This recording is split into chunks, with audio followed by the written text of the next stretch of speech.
করত। ঈশ্বর বললেন, আব্রাহাম, আমি চাই তুমি হারান ছেড়ে অন্য কোথাও যাও। কিন্তু ঈশ্বর আব্রাহামকে কোথায় যেতে হবে তা বলেননি। ঈশ্বর বললেন, আমাকে বিশ্বাস করো, তুমি এই দেশ ছাড়ো, আমি তোমার বংশকে এক মহান দেশ দেব। তা কিভাবে সম্ভব? আব্রাহাম ভাবতে লাগল। তার স্ত্রী সারার অনেক বয়স হয়েছিল, তাই সে সন্তানের জন্ম দিতে অক্ষম ছিল। কিন্তু ঈশ্বর বললেন, আমাকে বিশ্বাস করো,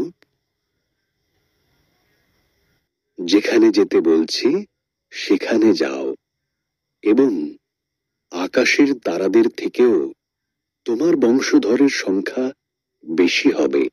তাদের মাধ্যমে সমস্ত পৃথিবী আশীর্বাদ লাভ করবে। আমাকে বিশ্বাস করো। আব্রাহাম ঈশ্বরের প্রতি বিশ্বাস রাখল। সে তার স্ত্রী সারা, ভাইপো লোট আর যা কিছু তাদের ছিল সেই সব নিয়ে ঈশ্বরের আদেশ মতো কনান দেশে পৌঁছল। সিকিম প্রদেশে বসবাস শুরু করলো। এখানে ঈশ্বর তাকে দেখা দিলেন।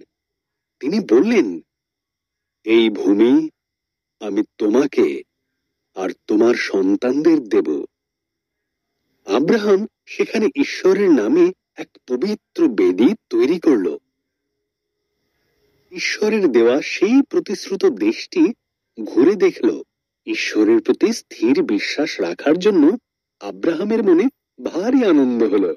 সুতরাং এখানেও ঈশ্বরের নামে সে আরেকটি বেদি তৈরি করল এবং ঈশ্বরের সমস্ত প্রতিশ্রুতির জন্য তাকে ধন্যবাদ দিল।